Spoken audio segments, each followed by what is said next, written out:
Good afternoon, good afternoon, good afternoon, good afternoon, very good afternoon all of you. Golden, Isha, Kundan, Rahul, Pradhan, Aditi, Abhay, Amarkant, Isha, Tej Singh, a very good afternoon all of you. Pooja, Pawan, Mohan, Shikha, Deepti, Deepika, Pawan, Shyam, Sujeet, Neha, Kundan, Aditi, Abhay, Amarkant, Tej Singh, Amit, Nitish, a very good afternoon all of you. Good afternoon ji. कैसे भाई आप सभी? Happy Nag Puja sir, happy Nag Panchami. Mukesh, Amit, Chanda, Ganesh, Suresh, a very good afternoon all of you ji.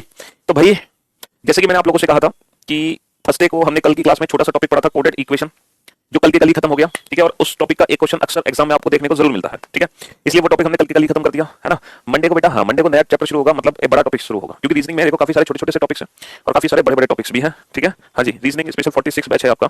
तो इस batch में dice, cube, counting, 3 तो बड़े chapter हो चुके हैं और एक छोटा सा टॉपिक हमने किया था कोडेड इक्वेशन का, है ना, कोडेड इक्वेशन का जी.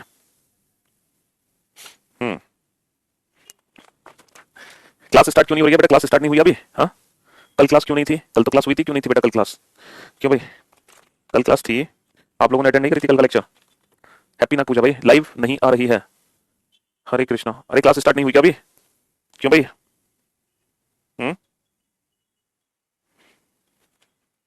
क्लास नहीं चल रही है? हेलो, लाइव नहीं हुई क्या क्लास? आवाज आ रही है मेरी? हाँ, आ गए मास्टर जी. सर अभी क्लास शुरू नहीं हुआ क्या? ये क्या हो रहा भाई? सर चलने लगी, चल गई क्लास. यार इतनी लेट थोड़ी चलेगी, क्लास तो पहले से चल रही होगी. मैं तो पिछले 10 मिनट से लाइव हूँ. हाँ, अब चली है. क्यों भाई? बिल्कुल अभी क्लास लाइव हुई है. हम तो काफी देर से लाइव है बेटा. क्लास नहीं यार, हद करते हो. अब चला है सर, झूठ बोल रहे हैं. अब चली है क्लास. चलो, हो सकता है कुछ बच्चों के में प्रॉब्लम हो गई हो. हाँ जी. अरे भाई मैं बहुत देर से लाइव हूँ, 6 मिनट हो गए मुझे लाइव हुए, और मैं इतनी देर से यही समझा रहा था आपको कि गुड आफ्टरनून तो मैंने सबको कर ही दिया और सबका मैंने नाम भी ले लिया. हैप्पी नाग पूजा भी हो गई, हैप्पी नाग पंचमी भी कर दिया मैंने. हाँ जी, तो सकता है आप लोगों की क्लास ओपन नहीं हो पा रही हो, एप्लीकेशन में थोड़ा सा एरर आ रहा हो. तो मैं आपको ये बता रहा था कि आप लोगों के बैच में नहीं बेटा, मैंने अभी तक कुछ पढ़ाया नहीं है, सिर्फ इतना समझा रहा था कि आप लोगों के बैच में देखो डाइस, क्यूब, क्यूबॉइड और काउंटिंग, ये 3 बड़े बड़े चैप्टर्स हैं जो कंप्लीट हो चुके हैं. बाकी कल एक छोटा सा टॉपिक हमने पढ़ा था कोडेड इक्वेशन का, और आज भी हम कोशिश करेंगे एक छोटा सा टॉपिक ही निपटा दें, क्योंकि मंडे से हमें एक बड़ा टॉपिक शुरू करना है ना. हाँ जी, हर क्लास अभी नहीं शुरू किया. व्हाइट कलर का शर्ट पहने हैं आप आज? हाँ जी, व्हाइट कलर का ही शर्ट पहने हैं, व्हाइट ही है, कैमरे में व्हाइट ही दिख रही होगी. नहीं बेटा, अभी तक मैंने कुछ पढ़ाया नहीं था. लेकिन क्लास चलने में लेट क्यों हो गई भाई? मैं तो 12:30 से ही लाइव था. ठीक है, आप लोगों की क्लास ओपन नहीं हो पा रही होगी किसी रीजन की वजह से, किसी कारण की वजह से, बट मैं लाइव आ गया था 12:30 पर ही, बट मैंने कुछ पढ़ाया नहीं था, है ना. हाँ जी, तो ऑफ है क्या क्लास? अभी भी देखो कुछ बच्चों की तो क्लास अभी भी नहीं चली है. हम्म, कुछ बच्चों की क्लास तो अभी भी नहीं चली है. चलिए,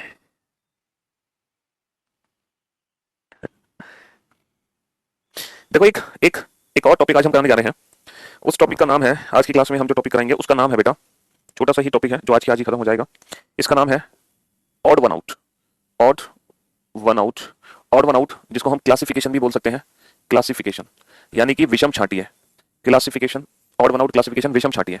विषम छांटिए, विषम छांटिए. देखो हालांकि नंबर सिस्टम की अगर हम बात करें तो नंबर सिस्टम में नंबर सीरीज है, मिसिंग नंबर है, एनालॉजी है ना, एनालॉजी है. ठीक है, और क्लासिफिकेशन है, कोडेड इक्वेशन है. ये 5 टॉपिक है. कल मैंने आपको कोडेड इक्वेशन कराया था, आज मैं आपको करा रहा हूं ऑड वन आउट क्लासिफिकेशन, विषम छांटिए. क्यों? क्योंकि मैं चाहता हूं ये आज की टॉपिक खत्म हो जाए और मंडे को हम एक नया टॉपिक शुरू करें जो थोड़ा सा बड़ा लेक्चर हो. अभी तक तो थर्सडे फ्राइडे हम छोटे छोटे लेक्चर हमने निपटा दिए. ठीक है, हाँ बेटा, ठीक. हाँ जी, मेरी बुक बेटा हर जगह मिलेगी, ऑनलाइन ले लो चाहे ऑफलाइन मार्केट से ले लो, कहीं से ले लो. आरआरबी जेई के लिए क्या बताएं? हाँ, क्या बताएं आरआरबी जेई के लिए?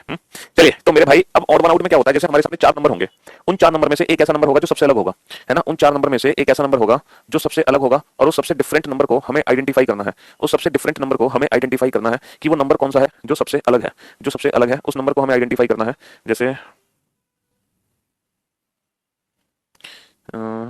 हाँ जी, उस डिफरेंट नंबर को हमें आइडेंटिफाई करना है. अब ये हमारे ऑप्शन है 2, 3, 5, 15. ऐसा कौन सा नंबर है जो सबसे अलग है, यानी कि बाकी के जो 3 नंबर हैं वो एक ग्रुप बनाते हैं, और एक ऐसा नंबर आइडेंटिफाई करो जो बाकी तीनों नंबर से डिफरेंट हो. एक ऐसा नंबर आइडेंटिफाई करो जो बाकी तीनों नंबर से डिफरेंट हो. तो बहुत सारे स्टूडेंट हैं जो कह रहे हैं सर आंसर होगा, सर आंसर होगा ऑप्शन ए, 2 सबसे अलग है क्योंकि ये सभी ऑड नंबर है. और कुछ बच्चे कह रहे हैं कि सर आंसर होगा ऑप्शन डी, 15. तो मेरे भाई मेरे दोस्त, इस क्वेश्चन का जो आंसर है वो आंसर है ऑप्शन डी, 15. ऑप्शन डी सबसे अलग है, और बाकी के जो तीनों नंबर हैं वो एक ग्रुप बनाते हैं. कैसे ग्रुप बनाते हैं sir? These all are prime numbers. ये सभी की सभी अभाज्य संख्याएं हैं. देखो 2, 3, 5 ये सभी की सभी अभाज्य संख्याएं हैं, तो इनका एक पर्टिकुलर ग्रुप बन गया, बट ये ग्रुप से बाहर है, ये अभाज्य संख्या नहीं है. तो एग्जाम में बेटा अगर सिंगल या 2 डिजिट का क्वेश्चन आता है, सिंगल या 2 डिजिट का क्वेश्चन आता है, तो वहां पर हम प्राइम का लॉजिक लगाते हैं.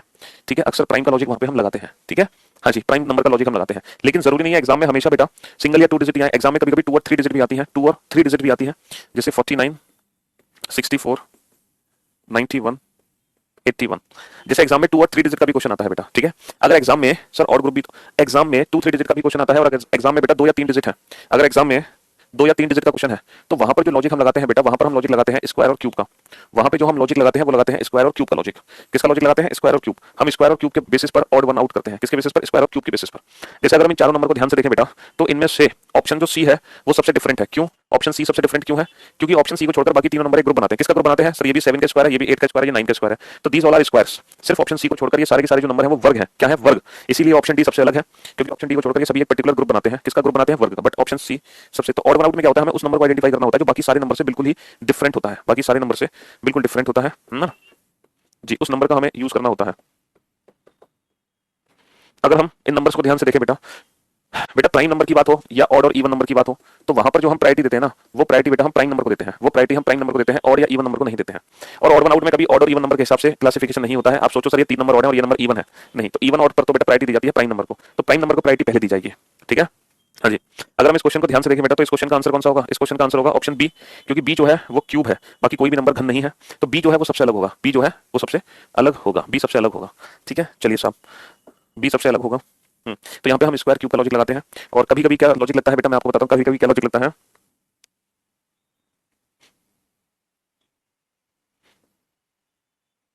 एक सौ छप्पन, 221, 195, 188। ठीक है, तो अगर मान लो 2 या 3 डिजिट का भी लॉजिक है, अगर मान लो 2 या 3 डिजिट का भी लॉजिक है बेटा, है ना, तो 2 या 3 डिजिट का अगर क्वेश्चन है तो वहां पे स्क्वायर क्यूब का तो लॉजिक लगता है। अगर स्क्वायर क्यूब का लॉजिक नहीं लग रहा तो वहां पे फिर हम कॉमन फैक्टर देखते हैं, है ना। अगर मान लो 2 या 3 डिजिट के क्वेश्चन में स्क्वायर या क्यूब का लॉजिक नहीं लग रहा है तो वहां पे जो लॉजिक हम लगाएंगे फिर वो कॉमन फैक्टर का लॉजिक लगाएंगे। किसका लॉजिक लगाएंगे? कॉमन फैक्टर, है ना। अगर 2 या 3 डिजिट का क्वेश्चन है और स्क्वायर क्यूब का लॉजिक नहीं लग पा रहा तो वहां पे हम कॉमन फैक्टर का लॉजिक लगाएंगे। जैसे देखो ये जो नंबर है ये स्क्वायर और क्यूब के बेसिस पर तो सॉल्व हो नहीं सकता, है ना। स्क्वायर क्यूब के बेसिस पर मैं ऑड वन आउट नहीं बना सकता। लेकिन मुझे एक चीज समझ आ रही है अच्छे से, पता है क्या, कि ये जो नंबर है 13 कम 13 बचे 2 13 दूनी 26, 13 का मल्टीपल है, 13 कम 13 और बचे कितने? 9 13 7 91, 13 का मल्टीपल है, 13 कम 13 और बचे 6 13 5 13 का मल्टीपल है, और ये 13 का मल्टीपल नहीं है, तो ऑप्शन डी जो होगा वो सबसे अलग होगा। अच्छा, जब हम कॉमन फैक्टर देखते हैं तो कॉमन फैक्टर बेटा किसी प्राइम नंबर का देखोगे, किसी प्राइम नंबर का, जैसे 7 11 13 17, ऐसा नहीं कि सर 2 का फैक्टर देखने चले। हाँ, हम 2 का फैक्टर देखने चले ऐसा नहीं देखेंगे हम कि 4 का फैक्टर देख रहे हैं, 6 का फैक्टर देख रहे हैं, हम प्राइम नंबर्स के फैक्टर देखते हैं। और जैसे मान लो कोई 7 के फैक्टर है और कोई 13 का फैक्टर है, तो वहां पर हम किस प्राइम नंबर के फैक्टर को प्रायोरिटी देंगे? बिग, जो बड़ा प्राइम नंबर का फैक्टर होगा उसको हम प्रायोरिटी देंगे। मान लो ये 3 ऐसे नंबर होते, मान लो ये ए बी और डी, ये 3 ऐसे नंबर होते जो 7 का फैक्टर होते और ये 7 का फैक्टर नहीं होता, तो हम आंसर फिर भी इसी को बनाएंगे। हम 7 के फैक्टर को प्रायोरिटी नहीं देंगे, हम प्रायोरिटी देंगे 13 के फैक्टर को, हम प्रायोरिटी किसको देंगे? 13। तो अगर मान लो 2 प्राइम नंबर के डिविजिबल है तो हम प्रायोरिटी देंगे जो प्राइम नंबर हमारा बड़ा होगा, तो हम बड़े प्राइम नंबर को प्रायोरिटी देंगे। ठीक है। अच्छा, कभी कभी एग्जाम में बेटा क्वेश्चन बनता है जैसे 1 2 3 4, 1 2 2 5 और 1 2 2 4 और 1 3 3 3। अगर एग्जाम में मान लो क्वेश्चन है बेटा 4 डिजिट का क्वेश्चन है पेपर में, अगर एग्जाम में 4 डिजिट का क्वेश्चन है या 5 डिजिट का क्वेश्चन है ना, तो वहां पर जो लॉजिक लगता है वो इंडिविजुअल डिजिट के सम का लगता है। वहां पे जो लॉजिक लगता है वो इंडिविजुअल डिजिट के सम का लॉजिक लगता है, इंडिविजुअल डिजिट के सम, क्योंकि इतने बड़े नंबर्स में स्क्वायर और क्यूब का लॉजिक बहुत कम लगता है। ठीक है, तो 4 और 3 7 और 2 9 और 1 10, इंडिविजुअल डिजिट का सम 10 है। 5 और 2 7 और 2 9 और 1 10, इंडिविजुअल डिजिट का सम 10 है। 4 और 2 6 और 2 8 और 1 9, इंडिविजुअल डिजिट का सम 9 है। 3 और 3 6 और 3 9 और 1 10, इंडिविजुअल डिजिट का सम 10 है। तो ऑप्शन सी सबसे अलग हो गया, ऑप्शन सी सबसे अलग हो गया। ठीक है, तो जब हमारी डिजिट होंगी 4 5 तो वहां पे हम इंडिविजुअल डिजिट के सम का लॉजिक लगाएंगे। ठीक है, 10 20 20 30 30 50 35 45 35 45। ठीक है, कभी कभी क्वेश्चन एग्जाम में बेटा पेयर फॉर्म में भी आ जाता है, कभी कभी क्वेश्चन एग्जाम में पेयर फॉर्म में भी आ जाता है। जैसे ये क्वेश्चन आपके सामने है, ये क्वेश्चन आपके सामने है, ये पेयर फॉर्म में है बेटा क्वेश्चन, मतलब यहाँ पे 4 ऑप्शन दिए गए हैं, option A option B C और डी, और हम चारों ऑप्शन को ध्यान से देख रहे हैं और ये क्वेश्चन बेटा पेयर की फॉर्म में है। तो जब पेयर की फॉर्म में क्वेश्चन आता है ना, तो सबसे पहले हम वहां पे निकालते हैं डिफरेंस, निकालते हैं नंबर्स का। डिफरेंस से काम नहीं चलेगा तो फिर हम फैक्टर्स निकालेंगे। तो हम पहले डिफरेंस चेक करते हैं, तो हमने देखा बेटा दोनों नंबर में 10 का डिफरेंस है, दोनों नंबर में 10 का डिफरेंस है, दोनों नंबर में 20 का डिफरेंस है, दोनों नंबर में 10 का डिफरेंस है, तो इस हिसाब से ऑप्शन सी सबसे अलग हो गया। तो जब हम classification odd one out number वाला चैप्टर पढ़ते हैं तो हमें 4 में से एक नंबर को सबसे अलग छांटना है, और किस बेसिस पे छांटते हैं? इस बेसिस पे कि एग्जाम में अगर क्वेश्चन होगा तो बेटा या तो वो, है ना, पेपर में जब क्वेश्चन मिलेगा तो या तो वो 1 या 2 डिजिट वाला क्वेश्चन होगा, 2 या 3 डिजिट वाला क्वेश्चन होगा, 4 या 5 डिजिट वाला क्वेश्चन होगा, या फिर पेयर का क्वेश्चन होगा। तो ये क्वेश्चन आपको एग्जाम में देखने को मिलेंगे। अगर 1 2 डिजिट का क्वेश्चन है तो प्राइम नंबर का लॉजिक लगा देना, अगर 2 3 डिजिट का क्वेश्चन है तो स्क्वायर क्यूब और फैक्टर का लॉजिक लगा देना, अगर 4 5 डिजिट का क्वेश्चन है तो फिर इंडिविजुअल डिजिट का सम करना, और अगर पेयर का क्वेश्चन है तो डिफरेंस और फैक्टर्स के हिसाब से ऑड वन आउट करना, डिफरेंस और फैक्टर के हिसाब से ऑड वन आउट करना। अब मैं आप लोगों को ना कुछ एग्जाम्स के क्वेश्चंस की प्रैक्टिस कराऊंगा जो आपके एग्जाम्स में आ चुके हैं। अच्छा, एक चीज है बेटा, ये जितने भी टॉपिक्स है ना जो कि नंबर से रिलेटेड है, चाहे नंबर सीरीज हो, चाहे मिसिंग नंबर हो, चाहे एनालॉजी हो, चाहे क्लासिफिकेशन हो, क्लासिफिकेशन, ये 4 टॉपिक है बेटा जो नंबर लॉजिक पर आधारित है। आप हमेशा याद रखना बेटा, इन चारों टॉपिक की आप फेसबुक, व्हाट्सएप, फेसबुक व्हाट्सएप से एक भी क्वेश्चन प्रैक्टिस नहीं करोगे, क्योंकि नंबर सिस्टम में ढेर सारे ऐसे क्वेश्चन हैं जो गलत क्वेश्चन है और जो फेसबुक और व्हाट्सएप यूनिवर्सिटी में चल रहे हैं। तो नंबर सिस्टम का एक भी क्वेश्चन बेटा तुम फेसबुक और व्हाट्सएप यूनिवर्सिटी का सॉल्व नहीं करोगे। नंबर सिस्टम में अगर प्रैक्टिस करनी है तो सिर्फ और सिर्फ प्रीवियस ईयर पेपर के क्वेश्चन की ही प्रैक्टिस होगी, बाकी किसी भी क्वेश्चन की प्रैक्टिस नहीं होगी।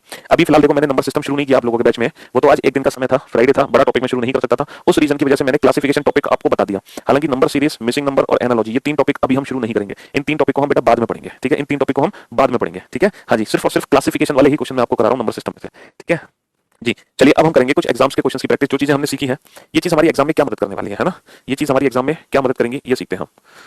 तो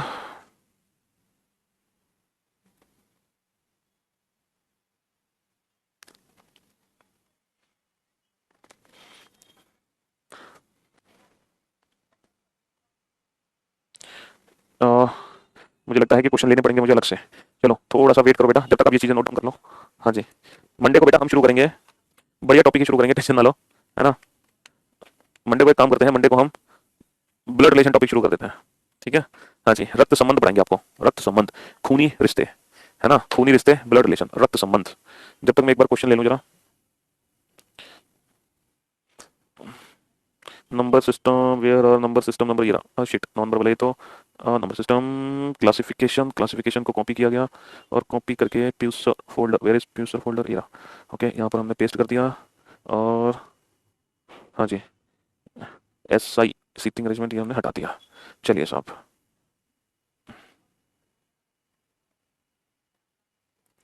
हाँ जी, तो मेरे दोस्त मेरे भाई, अब जरा ध्यान से सुनना और ध्यान से समझने की कोशिश करना। हाँ चलो इसको मैं हटा देता हूँ। एंड्रॉइड पे आ जाते हैं। एंड्रॉइड पे व्हाइट बोर्ड ओपन करना पड़ेगा, क्यों करना पड़ेगा, क्योंकि वहाँ पे पिक्चर्स नहीं आ पा रही थी, यहाँ पे पिक्चर्स आ जाएंगी। चलिए, तो बेटा कोशिश करना अब आप फटाफट फटाफट से आंसर देते चले जाओ, फटाफट फटाफट से आंसर देते चले जाओ, ठीक है। आपको क्वेश्चन लिखने की तो जरूरत है नहीं, क्योंकि सब ऑलरेडी नोट्स में अपलोडेड है, बस आप लोग आंसर देते चले जाओ फटाफट फटाफट से, ठीक है। हाँ जी, जल्दी जल्दी आंसर देते चले जाओ। हाँ जी, चलिए अब ये सारे के सारे देखो वो क्वेश्चन आपके सामने होंगे जो ऑलरेडी आपके एग्जाम में आ चुके हैं। ऐसा नहीं कि कोई भी क्वेश्चन में आपको एक्स्ट्रा, क्योंकि आपको एक्चुअली पता होना चाहिए कि पेपर में क्वेश्चन बनते किस हिसाब से है ना, एग्जाम में क्वेश्चन किस तरीके से पूछे जाते हैं ये आपको पता होना चाहिए। तो ये 3 क्वेश्चन आपके सामने हैं और आपकी पूरी कोशिश ये होगी कि 3 में से एक क्वेश्चन को सही कर लो, बस आप सिर्फ एक क्वेश्चन को सही कर दो। अगर आप खाता खोलते हो अपना, देन यू आर परफेक्ट, आपके अंदर कोई कमी नहीं है। अगर 3 में से कम एक क्वेश्चन सॉल्व कर लेते हो, then you are perfect, then you are perfect. और अगर आप बेटा 2 या 3 क्वेश्चन बना लेते हो, then you are superb, then you are superb. अब देखो आप किस कैटेगरी को बिलोंग करते हो, आप परफेक्ट हो या आप सुपर्ब की कैटेगरी को बिलोंग करते हो। एक भाई साहब कह रहे हैं सर हमसे तो एक भी नहीं बनेगा। अगर आप एक भी क्वेश्चन नहीं बना पाते हो तो आप मेरे स्टूडेंट ही नहीं हो, then you are not my student, तब आप मेरे छात्र नहीं हो। इसका मतलब आप तन से तो यहाँ पर हो लेकिन मन से नहीं हो, आपका दिमाग कहीं और है, आप हमें सुन ही नहीं रहे हैं। चलिए देखते हैं आप किस कैटेगरी को बिलोंग करते हैं। देखो बेटा ये 4 डिजिट का क्वेश्चन है, 4 डिजिट के क्वेश्चन में अक्सर हम इंडिविजुअल डिजिट का सम का पैटर्न यूज करते हैं। तो भाई 6 और 2 8 और 1 9, 4 और 3 7 और 2 9, 3 और 4 7 और 1 8, लेकिन यहाँ पर ऐसा नहीं है। तो ऑप्शन डी सबसे अलग है। ऑप्शन डी को छोड़कर बाकी ऑप्शंस में पहले 3 डिजिट का सम चौथी डिजिट है ना। अब इस क्वेश्चन को ध्यान से देखो, ये 4 का वर्ग है लेकिन कोई भी ऐसा नहीं है इसके अलावा, तो ऑप्शन ए सबसे अलग है। ऑप्शन थर्ड को ध्यान से देखो बेटा, डिफरेंस निकालो, 5 का डिफरेंस, 6 का डिफरेंस और यहाँ पे 9। बेटा डिफरेंस के बेसिस पर हम इस क्वेश्चन को नहीं कर सकते, तो फिर डिफरेंस के बेसिस पर नहीं कर सकते हैं तो कॉमन फैक्टर के बेसिस पे करो। कॉमन फैक्टर को अगर हम ध्यान से देखें तो सिर्फ ऑप्शन ए ही ऐसा ऑप्शन है जिसमें 15 और 21 का कॉमन फैक्टर है 3, बाकी इन दोनों का कोई कॉमन फैक्टर नहीं, इन दोनों का कोई कॉमन फैक्टर नहीं, इन दोनों का कोई कॉमन फैक्टर नहीं। तो उस हिसाब से ऑप्शन ए सबसे अलग है। बेटा यहाँ पर पहले 3 डिजिट का जो सम है वो चौथी डिजिट है, पहले 3 डिजिट का जो सम है वो चौथी डिजिट है, पहले 3 डिजिट का जो सम है वो चौथी डिजिट है, लेकिन ऑप्शन डी में ऐसा नहीं था। अब आप देख लो आप किस कैटेगरी को बिलोंग करते हो, आप परफेक्ट की कैटेगरी को बिलोंग करते हो या आप सुपर्ब स्टूडेंट की कैटेगरी को बिलोंग करते हैं, या फिर आप हमारे छात्री नहीं है, या फिर आप हमारे छात्री नहीं है। हाँ? जी चलिए साहब नेक्स्ट। कोई बात नहीं बेटा, अगर आप अभी सुपर्ब नहीं बन पाए हो तो आपको सुपर्ब बनने का मौका जरूर मिलेगा। अगर आप परफेक्ट नहीं बन पाए हो तो आपको परफेक्ट बनने का मौका जरूर दिया जाएगा। तो फिर से ये 3 क्वेश्चन आपके सामने हैं। अगर आप कोई भी एक क्वेश्चन बना लेते हो देन यू आर परफेक्ट, आप परफेक्ट स्टूडेंट हो, आपके अंदर कोई कमी नहीं है किसी भी प्रकार की। 2 या 3 क्वेश्चन सॉल्व कर लेते हो देन यू आर सुपर, तो आप सुपर्ब स्टूडेंट हो, है ना। और अगर आप खाता भी नहीं खोल पा रहे हो तो बेटा आप हमारे स्टूडेंट नहीं हो, यानी कि फिर आप हमें सुन ही नहीं रहे हैं, हाँ? फिर आप हमें सुन नहीं पा रहे हैं। क्यूबॉइड का क्वेश्चन नंबर 46 में प्रॉब्लम है, थोड़ा बता दीजिए प्लीज सर, क्या दिक्कत है क्वेश्चन नंबर 64 में बेटा। सर मुझको एक भी नहीं बना but I promise I will most perfect. कोई बात नहीं बेटा, टेंशन देखो, जो बच्चा लेट हो गया तो उसके लिए तो हम कुछ कर नहीं सकते, क्योंकि ये सब कुछ मैंने कंसेप्ट पहले ही समझा दिया। कोई बात नहीं बेटा, आप अगर अभी 0 की कैटेगरी में हो तो जरूर आप पहले की कैटेगरी में पहुंचोगे, पहली में हो तो जरूर आप इस कैटेगरी में पहुंचोगे। ये 3 क्वेश्चन करने के बाद ध्यान से देखो, इन तीनों क्वेश्चन को बेहद ध्यान से देखो बेटा, एक एक करके आंसर नहीं, तीनों क्वेश्चन का आंसर एक साथ दो, एक एक करके आंसर मत दो, ठीक है। हाँ जी, इन तीनों क्वेश्चंस को ध्यान से देखो और ध्यान से समझने की कोशिश करो। Question number 4, question number 5 and question number 6 को। क्वेश्चन नंबर अगर हम 4 को ध्यान से देखें बेटा, 13 17 29 87, अगर हम 13 17 29 87 को ध्यान से देखें तो बेटा 13 17 29 तो प्राइम नंबर्स हैं, लेकिन 87 एक प्राइम नंबर नहीं है। 87 को छोड़कर बेटा, 87 3 से विभाजित है, 87 को छोड़कर बाकी सभी अभाज्य संख्याएं हैं प्राइम नंबर, ठीक है। अच्छा क्वेश्चन नंबर 5 को ध्यान से देखो बेटा, क्वेश्चन नंबर अगर हम 5 को ध्यान से देखें तो हम एक चीज देख सकते हैं, 5 और 2 7, इंडिविजुअल डिजिट का सम कितना है 7, 6 और 1 7, 5 और 4 9, 6 और 3 9, 7 और 2 9, 8 और 1 9, लेकिन यहाँ पर ऐसा नहीं है। अच्छा यहाँ पे दूसरा एक और लॉजिक था बेटा, पता है एक और लॉजिक था, इन दोनों का डिफरेंस कितना है 9 है, इन दोनों का डिफरेंस कितना है 9 है, और इन दोनों का डिफरेंस कितना है 9 है, लेकिन इन दोनों का डिफरेंस था 8। तो दोनों मेथड से इस क्वेश्चन को बना सकते हैं। इंडिविजुअल डिजिट का सम भी कांस्टेंट आ रहा है, मतलब बराबर आ रहा है। दूसरा मेथड डिफरेंस निकाल के 9 9 9, लेकिन यहाँ पे कितने का डिफरेंस है 8 का। ठीक है चलिए साहब नेक्स्ट क्वेश्चन पे चलते हैं। अगर हम क्वेश्चन नंबर 6 को ध्यान से देखें बेटा, ये पेयर का क्वेश्चन है। पेयर के क्वेश्चन में सबसे पहले हम डिफरेंस निकालते हैं, तो डिफरेंस कितने का है 14 नहीं 6 माइनस 5 1 13 51 का डिफरेंस है। यहाँ भी डिफरेंस कितना है 51 का डिफरेंस है। यहाँ भी डिफरेंस कितना है 51 का डिफरेंस है। यहाँ डिफरेंस कितना है, यहाँ 51 का नहीं, यहाँ 89 का डिफरेंस है। यहाँ डिफरेंस कितना है 99 का डिफरेंस है। तो बस option D is the right answer. Option D को छोड़कर बाकी सब में बेटा 51 51 51 का डिफरेंस था। अब आप देख लो बेटा कि अब आप किस कैटेगरी को बिलोंग करते हो। अब आप किस कैटेगरी को बिलोंग करते हो, तो मैं उम्मीद करता हूँ कम से कम सारे स्टूडेंट परफेक्ट कैटेगरी को तो बिलोंग करते ही होंगे, और बहुत सारे हैं जो सुपर भी बन गए होंगे है बेटा। इसको कॉमन फैक्टर से भी कर सकते हैं, जब आप कॉमन फैक्टर से सॉल्व करोगे तो भी आपका आंसर ऑप्शन डी ही निकलेगा। कॉमन फैक्टर से भी सॉल्व कर सकते हैं। अब आपके सामने बेटा ना 6 क्वेश्चन लगातार होंगे। अब 6 क्वेश्चन लगातार होंगे, 7 8 9 7 8 9 और 10 11 12, ये 6 क्वेश्चन लगातार हैं। चलिए, और ऐसा नहीं बेटा एक क्वेश्चन एक ही बार पेपर में आता है। देखो ये क्वेश्चन CHSL 11 में भी आया, 12 में भी आया, 13 में भी आया, लगातार 3 सालों से ये क्वेश्चन पेपर में आया। ठीक है, अब बेटा 6 क्वेश्चन है। अब आपका टारगेट पता क्या है, मैं आपको बताता हूँ 6 क्वेश्चन को डिफाइन कैसे करना है। अगर आप बेटा 5 या 6 क्वेश्चन बना लेते हैं देन यू आर सुपर्ब। अगर आप 4 क्वेश्चन बना लेते हैं देन यू आर परफेक्ट। अगर आप 3 क्वेश्चन बना पाते हैं देन यू आर गुड। अगर आप 2 क्वेश्चन बना पाते हैं देन यू आर एवरेज। अगर आप एक ही क्वेश्चन बना पाते हैं then you are below average. और अगर एक भी क्वेश्चन नहीं बना पाए हैं तो आप हमारे स्टूडेंट ही नहीं है। अब आप देखना है कि आप किस कैटेगरी को बिलोंग करेंगे। आप सुपर कैटेगरी के साथ हैं, परफेक्ट स्टूडेंट है, गुड है, एवरेज है, बिलो एवरेज है, या आप हमारे स्टूडेंट ही नहीं है। और ये 6 क्वेश्चन आपके सामने हैं। चलिए कोशिश करो बेटा, कोशिश एक एक करके आंसर मत दो मुझे, सारे क्वेश्चन एक साथ सॉल्व कर लो बेटा, एक एक करके आंसर मत दो। ठीक है, एक एक करके आंसर मत दो। हाँ जी, करो कोशिश।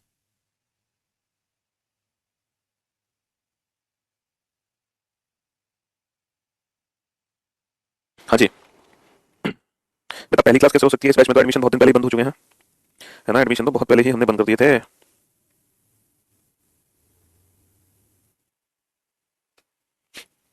चलो जल्दी से सॉल्व करो फटाफट से। साइड में खड़े हैं बेटा, आपके क्वेश्चंस के सामने हम 12 बन के नहीं खड़े। चलिए, अब बोर्ड पर ध्यान से देखना बेटा, ध्यान से समझने की कोशिश करना, है ना। पंकज, नीशु, प्रिंस, राम, उदय, दिवाकर, कपिल, निशिता, सुमित, रजन, तरुण, विपिल, मोहम्मद, सनी, संदीप, दीपिका, राहुल, निशी, श्रेया, श्रुति, पवन, राम राम, सूरज, अजीत, रविशंकर, चंदा, तरंग, पवन, आलिया, अजय, गुंजन, सुनील, अमन, पारुल, मोहम्मद, पीयूष, रंजीत, निर्भय, शाबाश, वेल डन। चलो टाइम अप, बस इतना ही समय दिया जा सकता है आपको, इससे ज्यादा समय नहीं बेटा, इससे ज्यादा समय नहीं दिया जाएगा, बस इतना ही समय दिया जाएगा। अब आ जाओ बेटा क्वेश्चन नंबर 7 पर। अगर हम क्वेश्चन नंबर 7 को ध्यान से देखें बेटा, तो 4 और 2 6, 4 और 2 6, 3 और 7 10, 3 और 7 10, 6 और 3 9, 6 और 3 9, लेकिन ऑप्शन डी में ऐसा नहीं है। ऑप्शन डी में ऐसा नहीं है, तो आप पहले क्वेश्चन को सॉल्व करके कम से कम बिलो एवरेज स्टूडेंट की कैटेगरी में तो आ ही जाते हैं ना। चलिए अब आ जाओ दूसरे क्वेश्चन पर। अगर हम सेकंड क्वेश्चन को ध्यान से देखें बेटा, ये 4 का वर्ग है, ये 2 का वर्ग है, और ये 6 का वर्ग है, लेकिन ये किसी भी नंबर का वर्ग नहीं है, लेकिन ये किसी भी नंबर का वर्ग नहीं है, तब आप इस क्वेश्चन का आंसर देखें, एवरेज स्टूडेंट तो बन ही जाते हैं। फिर जब आप क्वेश्चन नंबर 9 को ध्यान से देखोगे तो 36 दूनी 72, 17 दूनी 34, 24 दूनी 48, लेकिन ऑप्शन सी में ऐसा नहीं है। तो आप अगर क्वेश्चन 9 का आंसर देते तो कम से कम आप गुड स्टूडेंट की कैटेगरी में तो पहुंच ही जाते। ठीक है, तो ये पहले 3 क्वेश्चन का आंसर तो सभी बच्चों को देना था। अब आ जाओ नेक्स्ट क्वेश्चन नंबर 10। अगर हम क्वेश्चन नंबर 10 को ध्यान से देखें बेटा, तो यहाँ पे 3 का डिफरेंस है, यहाँ पे 3 का डिफरेंस है, यहाँ पे 3 का डिफरेंस है, लेकिन यहाँ पे 2 ही का डिफरेंस है। तो ऑप्शन डी सबसे अलग है, ऑप्शन डी सबसे अलग है। चलिए क्वेश्चन नंबर 11 को ध्यान से देखो बेटा, ये 11 का क्यूब है, बाकी कोई भी नंबर क्यूब नहीं है, तो ऑप्शन डी सबसे अलग है, ऑप्शन डी सबसे अलग है। और यहाँ अगर हम ध्यान से देखें बेटा, 5 का स्क्वायर, 6 का स्क्वायर, 7 का स्क्वायर, 8 का स्क्वायर, 9 का स्क्वायर, 10 का स्क्वायर, इसीलिए ऑप्शन ए सबसे अलग है। मैं ऐसी उम्मीद करता हूँ कि सारे छात्र इस बार परफेक्ट या गुड की कैटेगरी तक तो पहुंच ही गए होंगे, है ना। इस कैटेगरी तक तो सारे के सारे स्टूडेंट पहुंच ही गए होंगे, गुड या परफेक्ट। कोई बात नहीं बेटा, सुपर कैसे बन जाओगे, अभी तो आज तो है, अभी तो हमारी मुलाकात को कुछ ही लम्हा हुआ है, इतनी जल्दी थोड़ी सुपर बन जाओगे। जो बन गए बहुत अच्छी बात है, ठीक है, जो नहीं बने हैं वो परेशान ना हो, वो धीरे धीरे करके बेटा इससे इस लेवल पर पहुंचेंगे, इससे इस लेवल पर पहुंचेंगे, और फिर इससे इस लेवल पर भी पहुंचेंगे। तो टेंशन नॉट, सीढ़ियां हैं तो बेटा ऊपर जरूर पहुंचोगे, एफर्ट्स आपको लगाने हैं। ठीक है चलिए, बहुत बढ़िया, फिर से मौका दिया जाएगा आपको, टेंशन नहीं ले।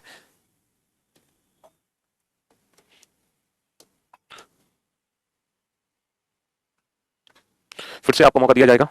फिर से ये 6 क्वेश्चन आपके सामने है बेटा, फिर से ये 6 क्वेश्चन आपके सामने है, और फिर से वही है ना, फिर से वही है बेटा कि अगर आप 6 के 6 क्वेश्चन बना लो या 5 क्वेश्चन बना लो then you are perfect, sorry super. अगर 5 या 6 क्वेश्चन बना लेते हो तो सुपर स्टूडेंट हो, 4 क्वेश्चन बनाते हो तो परफेक्ट हो, 3 क्वेश्चन बनाते हो तो गुड, 2 क्वेश्चन बनाते हो तो एवरेज, और एक ही क्वेश्चन कर पाए तो बिलो एवरेज, और एक भी नहीं कर पाए तो भाई हमारे स्टूडेंट नहीं हो, फिर हमसे कुछ मत कहना। ठीक है हाँ जी। जी बेटा ये क्वेश्चंस नोट डाउन नहीं करने, सब ये क्लास नोट्स में ऑलरेडी अपलोडेड है, आपका काम तो है बस फटाफट फटाफट से आंसर देना, क्वेश्चंस को देखते जाओ, आंसर्स देते जाओ, एक एक करके आंसर मत दो बेटा, एक एक करके आंसर मत दो। पिंटू, मुकेश, सोमनाथ, दिवाकर, राम, ध्रुव, संदीप, राहुल, सपना,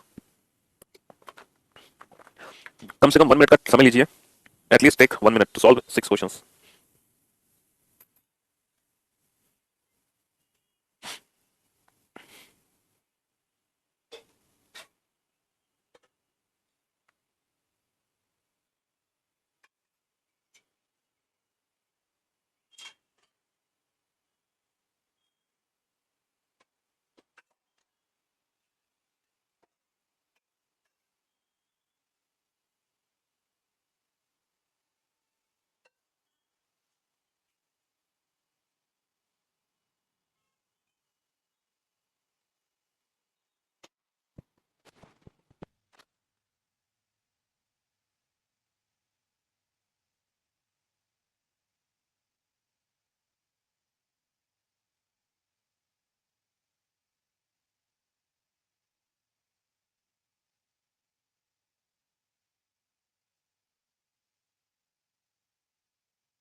चलिए साहब, तो हम उम्मीद करते हैं कि इस बार आप सभी कम से कम परफेक्ट तो बनी गए होंगे भाई, परफेक्ट तो बनी गए होंगे, ऐसी उम्मीद हम कर सकते हैं इस बार। चलिए अब बोर्ड पर ध्यान से देखना, अब लिखना बंद कर दो बेटा, अब लिखना बंद कर दो, बोर्ड पे ध्यान से देखो। अगर हम क्वेश्चन नंबर 13 को ध्यान से देखते हैं तो ये सब 27 का स्क्वायर है, ये 19 का स्क्वायर है और ये 26 का स्क्वायर है, बट ऑप्शन सी में ऐसा नहीं है। तो ऑप्शन सी छोड़कर बाकी सारे दूसरे नंबर के स्क्वायर हैं, वर्ग हैं। अगर हम इस क्वेश्चन को ध्यान से देखें बेटा, इस क्वेश्चन को अगर हम ध्यान से देखें तो यहां पर क्या देख पा रहे हैं, ये 7 का मल्टीपल है, ये 8 का मल्टीपल है, ये 7 का मल्टीपल है, ये 8 का मल्टीपल है, ये 7 का मल्टीपल है, ये 8 का मल्टीपल है, लेकिन ऑप्शन डी में ऐसा नहीं है। लेकिन ऑप्शन डी में ऐसा नहीं है मेरे दोस्त, है ना। यहाँ पे देखो 8 का डिफरेंस है, 8 का डिफरेंस है, 8 का डिफरेंस है और 8 का डिफरेंस है। तो डिफरेंस के हिसाब से हम इस क्वेश्चन को नहीं कर सकते, तो डिफरेंस के हिसाब से नहीं कर सकते, तो कॉमन फैक्टर को अगर हम ध्यान में रखें बेटा, तो देखो इन दोनों का कोई कॉमन फैक्टर नहीं, इन दोनों का कोई कॉमन फैक्टर नहीं, इन दोनों का कोई कॉमन फैक्टर नहीं, तो सिर्फ और सिर्फ ऑप्शन डी में ही ऐसा है, सिर्फ और सिर्फ ऑप्शन डी में ही ऐसा है। बेटा इन नंबर्स को ध्यान से देखो, 16 का डिफरेंस है और यहाँ भी 16 का डिफरेंस है, यहाँ 20 का डिफरेंस है और यहाँ भी 16 का डिफरेंस है। तो आपने क्या देखा, 16 16 16, बट यहाँ 16 का डिफरेंस नहीं है, ठीक है। अब जरा क्वेश्चन नंबर 17 को ध्यान से देखना, क्वेश्चन नंबर 17 को ध्यान से देखना। कुछ बच्चे हैं जो ये कह रहे हैं कि सर ये तो 12 का स्क्वायर है, सर ये तो 12 का स्क्वायर है और बाकी किसी में स्क्वायर नहीं है, तो इसी नंबर को हम और कर सकते हैं। अब आप लोग मेरी बात ध्यान से सुनना, यहाँ पे एक लॉजिक और है, यहाँ पे एक लॉजिक और है, पता है क्या, एक लॉजिक ये और है कि 12 इंटू 12 है, 13 इंटू 12 है, 15 इंटू 12 है, लेकिन ऑप्शन डी में ऐसा नहीं है।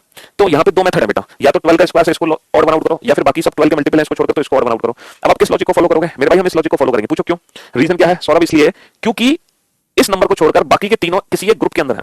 अगर हम 12 का स्क्वायर लेना तो बाकी के तीनों एक किसी ग्रुप के अंदर नहीं आ पा रहे, बट अगर हम ये वाला पैटर्न फॉलो करते हैं तो बाकी के तीनों ना एक ग्रुप कैटेगरी को फॉलो करते हैं, और वो ग्रुपिंग क्या है कि 12 की मल्टीपल की, इसीलिए हम इस लॉजिक को प्रेफरेंस देंगे। सर ये तो बड़ा इजी है, 2 + 0 2 हो गया और 3 + 8 11 और 1 + 1 2 हो गया, यानी कि इंडिविजुअल डिजिट का अगर हम सम करें, इंडिविजुअल डिजिट का सम करें तो बेटा वो बराबर है 2 2, इंडिविजुअल डिजिट का सम करें तो वो बराबर है 2 2, है ना। 4 और 2 6, 3 और 3 6, इंडिविजुअल डिजिट का सम करें तो वो 6 6 बराबर है। सर 4 और 6 10, 1 + 0 1, 1 + 0 1, इंडिविजुअल डिजिट का सम करो बराबर है। सिर्फ ऑप्शन डी में ऐसा नहीं है, सिर्फ ऑप्शन डी में ऐसा नहीं है। तो मेरे भाई मेरे दोस्त, अब आप देखो आप किस कैटेगरी को बिलोंग करते हैं, आप सुपर स्टूडेंट है, परफेक्ट है, गुड है, एवरेज है, बिलो एवरेज है, किस कैटेगरी के अंदर पहुंचे हैं। तो उम्मीद करते हैं कि एटलीस्ट अब तो आप लोग परफेक्ट स्टूडेंट की कैटेगरी में पहुंच गए होंगे। कोडेड इक्वेशन चैप्टर बुक से क्वेश्चन नंबर 37 करा दो सर। नहीं, और इसका सोल्यूशन भी नहीं है बुक में। अच्छा जी, क्वेश्चन नंबर 37 में ऐसी क्या दिक्कत है, चलो अभी देखते हैं। 15th एक बार रिपीट कर दीजिए। अरे 15 में क्या दिक्कत है बेटा, ये तो बहुत ईजी क्वेश्चन है। यहाँ पे देखो डिफरेंस के बेसिस पे तो क्वेश्चन हो नहीं पा रहा, तो कॉमन फैक्टर देखा, इनका कोई कॉमन फैक्टर नहीं, इनका कोई कॉमन फैक्टर नहीं, इनका कोई कॉमन फैक्टर नहीं, लेकिन इन दोनों का कॉमन फैक्टर है 4। बाकी इसमें डिफरेंस के बेसिस पे ये क्वेश्चन हो नहीं पा रहा था सॉल्व, इसलिए ये लॉजिक हमें लगाना पड़ा, ठीक है। चलिए साहब नेक्स्ट, इस बार बेटा आप पता कितने क्वेश्चन सॉल्व करने वाले हो, अभी पता चलेगा आपको इस बार कितने क्वेश्चन सॉल्व करने वाले हैं।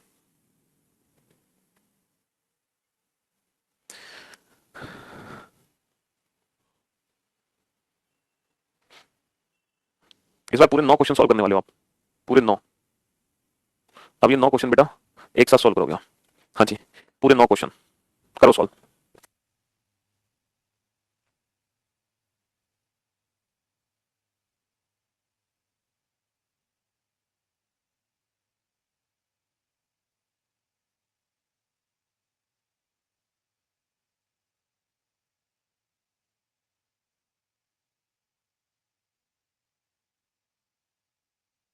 अरे बेटा इसमें क्या दिक्कत है भाई, क्वेश्चन नंबर 37 में A stand for addition, M stand for multiplication, कर लो सॉल्व।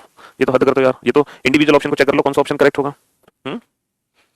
इसमें क्या है, इंडिविजुअल ऑप्शन को चेक करना पड़ेगा। कोडेड इक्वेशन का क्वेश्चन नंबर 37, ठीक है दोस्त। हाँ जी करो करो, ये 9 क्वेश्चन आपके सामने है, कोशिश करो बेटा। 9 में से कितने क्वेश्चन सॉल्व करने हैं आपको, 9 में से आपको करने हैं 6 क्वेश्चन सॉल्व। अगर आप 9 में से 6 क्वेश्चन सॉल्व कर लेते हो then you are perfect superb. तो आपका टारगेट है 9 में से 6 क्वेश्चन को सही करने का, है ना, आपका टारगेट है 9 में से 6 क्वेश्चन को सही करने का।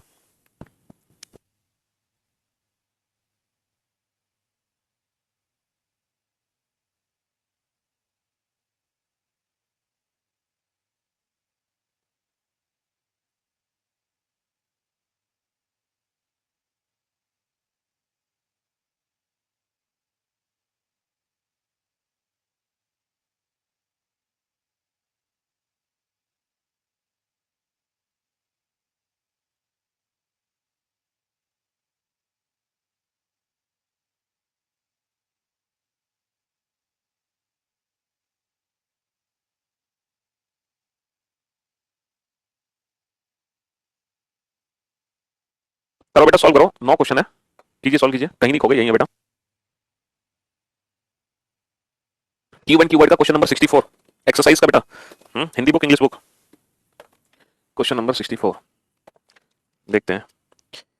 घन और घनाभ 137 से 152। देखो सबसे पहले आंसर संयोनी ने दिए हैं, संयोनी क्वेश्चन नंबर 64। कम से कम एक हरे रंग के सतह के साथ घनों की संख्या क्या है। तो बेटा कम से कम एक सतह हरी होनी चाहिए, तो एक सतह हरी वाली भी ले लो, उसमें 2 सतह हरी वाली भी ले लो और 3 सतह हरी वाली भी ले लो, बस ये जोड़ दो उसमें, है ना। इसको तो फिगर बना के सॉल्व कराया होगा बेटा 63 को, हाँ हाँ जी, इसको फिगर बना के कराया है सॉल्व 67 को, सॉरी 64।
चलिए मेरे भाई देखते हैं अब आप किस कैटेगरी के साथ हैं। अब बोर्ड पर ध्यान से देखो बेटा, काफी समय आपको मिल गया इन क्वेश्चंस को बनाने के लिए, इससे ज्यादा समय आपको नहीं दिया जा सकता है, ठीक है। अब बोर्ड पर ध्यान से देखना और ध्यान से समझने की कोशिश करना, ठीक है। चलिए साहब, तो सबसे पहले हम देखते हैं इसको।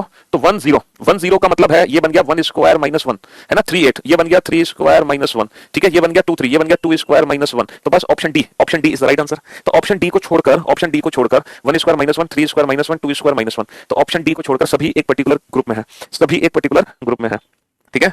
हाँ जी, चलो कोई नहीं बेटा, ध्रुव कल बताते हैं, मतलब नेक्स्ट क्लास में बताते हैं, ठीक। ऑप्शन डी को छोड़कर सभी एक पर्टिकुलर ग्रुप में है, या भी रुको बेटा, लास्ट में बताता हूं मैं, वेट करो। इसको ध्यान से देखो बेटा। सर 9 तिया 27 और 1 28, 11 तिया 33 और 1 34, 10 तिया 30 और 1 31। तो ऑप्शन डी को छोड़कर सभी ट्रिपल प्लस 1 की कैटेगरी को बिलोंग करते हैं। सर ये 2 का क्यूब है, ये 3 का क्यूब है, ये 4 का क्यूब है। ऑप्शन बी को छोड़कर देख रहे हो ये क्वेश्चन कितनी बार आया, 1 2 3 4 5 6 7, 7 बार पेपर में आ चुका है ना। हाँ जी, नेक्स्ट क्वेश्चन पे आइए बेटा। देखो 5 और 3 कितना होता है, पहली डिजिट 8, 3 और 4 7 पहली डिजिट, 3 और 2 5 पहली डिजिट, लेकिन ऑप्शन सी में ऐसा नहीं है।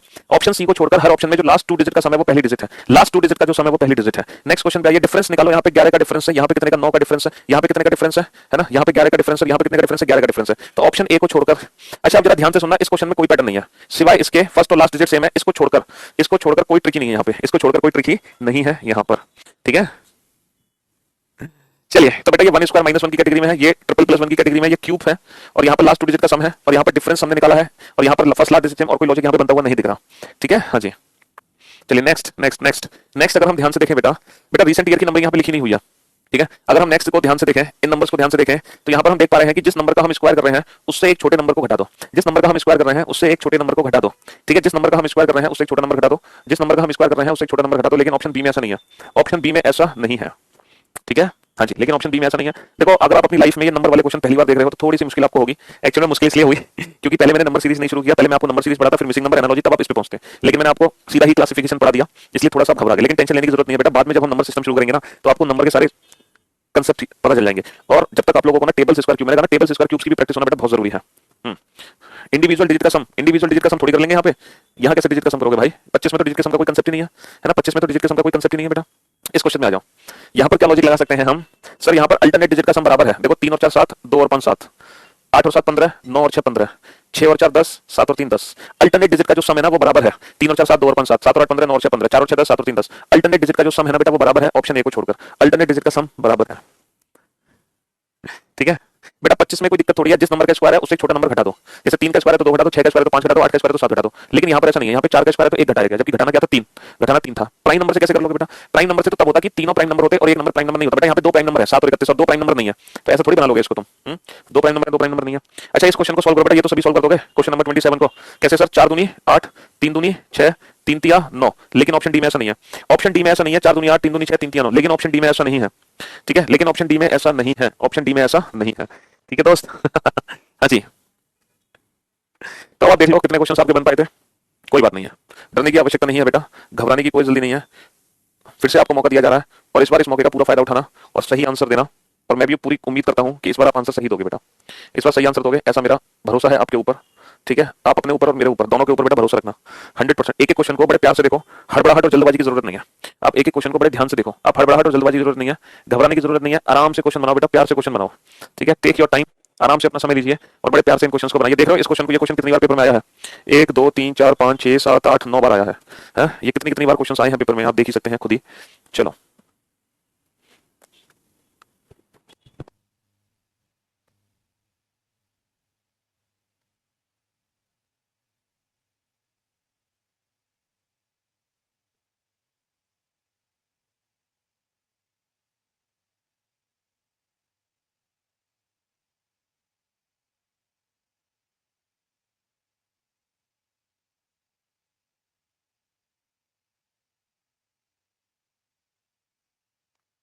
बेटा नीरज कोशिश करो, स्टार्टिंग से क्लास को अटेंड करते हैं, कोई दिक्कत नहीं बेटा,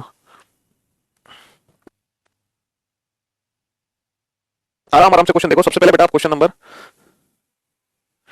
28 देखो, एक एक करके क्वेश्चन देखो, सारे क्वेश्चन पे एक साथ नजर मत डालो, पहले आप एक क्वेश्चन पे फोकस करो, फिर दूसरे पे करो, फिर तीसरे पे करो, कम से कम एक क्वेश्चन को दो आप कम से कम 20 सेकंड का समय, 20 सेकंड का समय एक सिंगल क्वेश्चन को दो। स्टार्टिंग में बेटा सही आंसर देना जरूरी है, जल्दी आंसर देना जरूरी नहीं है, जल्दी आंसर तो आप बाद में भी दे सकते हैं तो कॉन्फिडेंस आपका बढ़ जाएगा। तो आप 20 सेकंड दो, 30 सेकंड दो, 30 सेकंड तक दो बेटा आप, ठीक है। हाँ जी, लेकिन सही आंसर दो।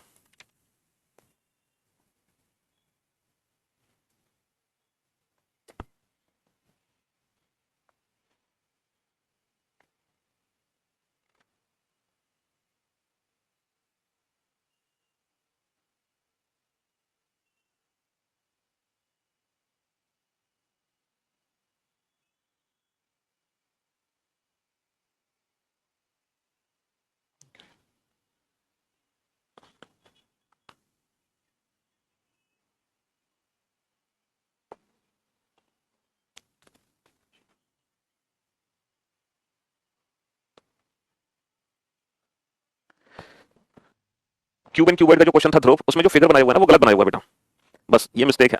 जो फिगर बनाया है हमने वो गलत बनाया है। 32 32 बेटा 64 लेना है आपको, 64 का मतलब n की वैल्यू 4 लेनी है। तो दोनों 32 32 में काटे गए हैं, दोनों को मिलाओगे तो टोटल 64 होने चाहिए। 64 का मतलब है यहां पर n की वैल्यू 4 होगी, उसके दो पार्ट निकाल के रख दो बेटा।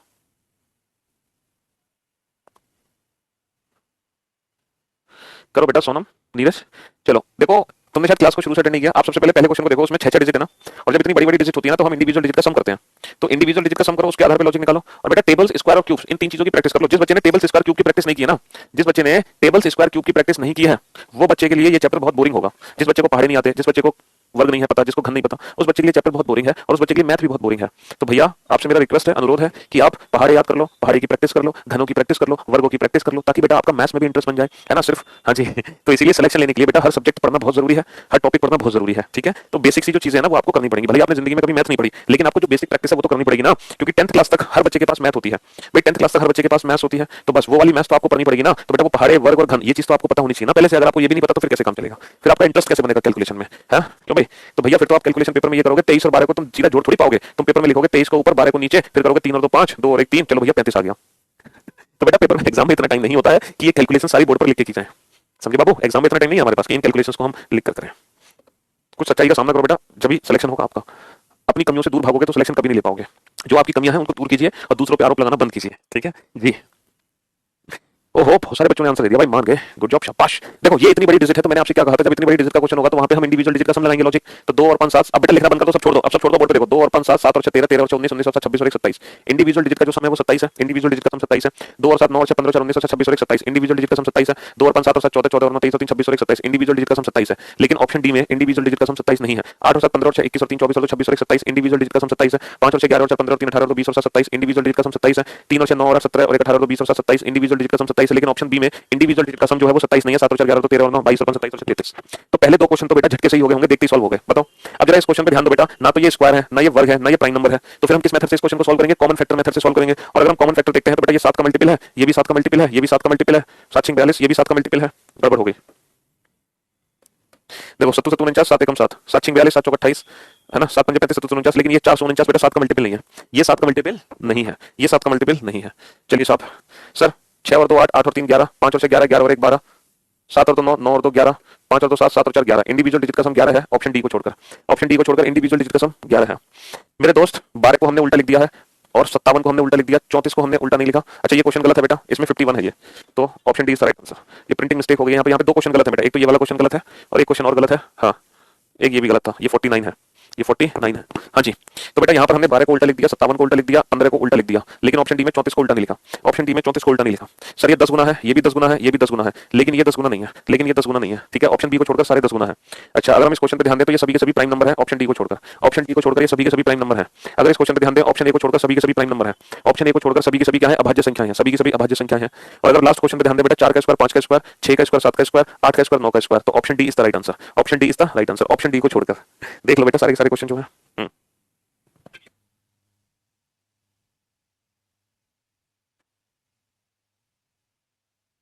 हाँ जी चलिए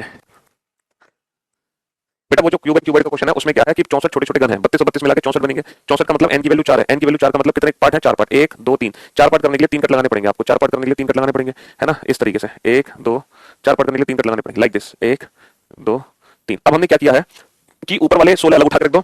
हमने क्या किया, इसको दो पार्ट में डिवाइड कर लिया। नीचे वाले 16 अलग रखे हैं, ऊपर वाले 16 सॉरी नीचे वाले 32 अलग रखे हैं।